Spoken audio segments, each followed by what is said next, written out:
গত কয়েক মাসে ফিরোজের অন্যতম ও প্রধান কাজ হচ্ছে উপদেশ শোনা এবং প্রতিটি উপদেশ মানার চেষ্টা করা।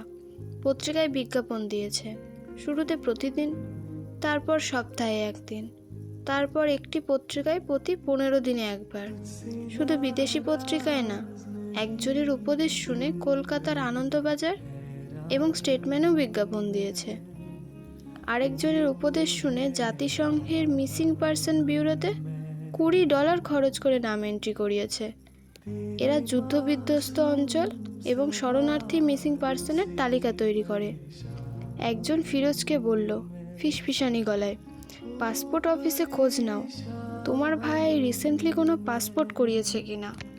মানুষের ভেতরে অনেক জটিলতা থাকে, চট করে বোঝা যায় না। আমি একজনকে জানি, ফ্যামিলি ম্যান, স্ত্রী, পুত্র, কন্যার জন্যে অসীম মমতা।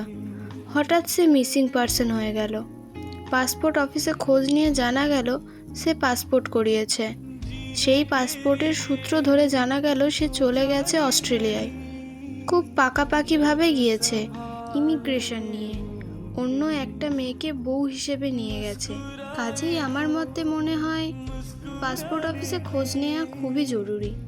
অফিসিয়ালি এসব কাজে অনেক সময় লাগে, দালাল ধরলে 1 সপ্তাহের মধ্যে জানতে পারবে। 1000 টাকা খরচ হবে। 1000 না, ফিরোজের 3000 টাকা খরচ হলো। 3000 টাকার বিনিময়ে জানা গেল হাসানুজ্জামান নামে কোনো পাসপোর্ট ইস্যু হয়নি।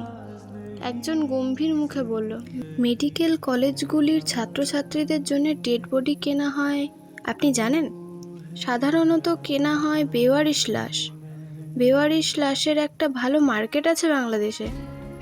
ওই সব জায়গায় খোঁজ নিয়েছেন?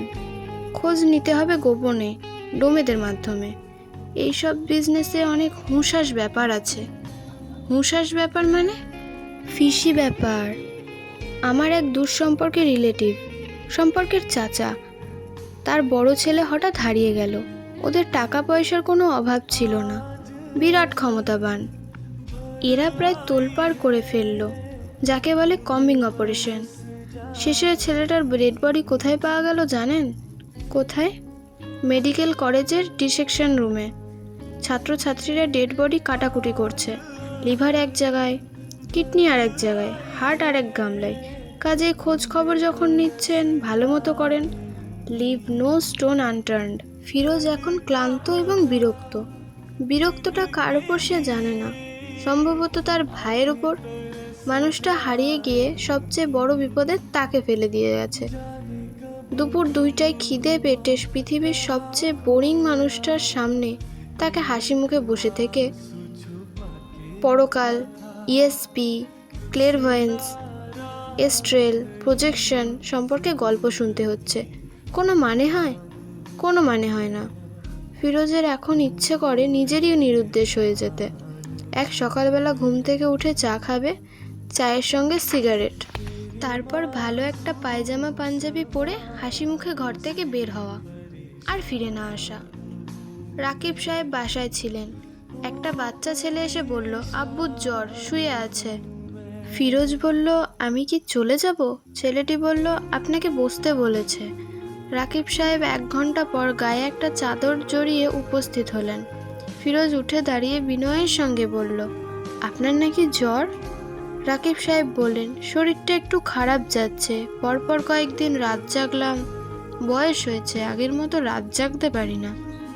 ফিরোজ বলল, আমার ভাইয়ের সম্পর্কে কোনো ইনফরমেশন পেয়েছেন? রাকিব সাহেব হাসি মুখে বললেন, চেষ্টা করছি, মনে হচ্ছে পেয়ে যাব। আমাদের ইনফরমেশন গ্যাদারিং টেকনিকটা একটু আলাদা। আমাদের তো ফ্যাক্স, মেল, ইমেল নেই। আমাদের যোগাযোগটা হয় মানসিকভাবে, সময় লাগে। জি, বুঝতে পারছি।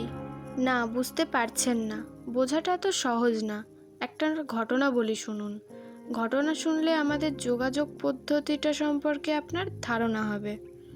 রাকিব সাহেবের যোগাযোগ পদ্ধতি সম্পর্কে ধারণা নেবার কোনো ইচ্ছা ফিরোজের নেই।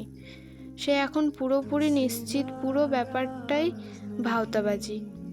খিদেই তার নাড়িভুড়ি হজম হয়ে আসছে, মাথা ঘুরছে।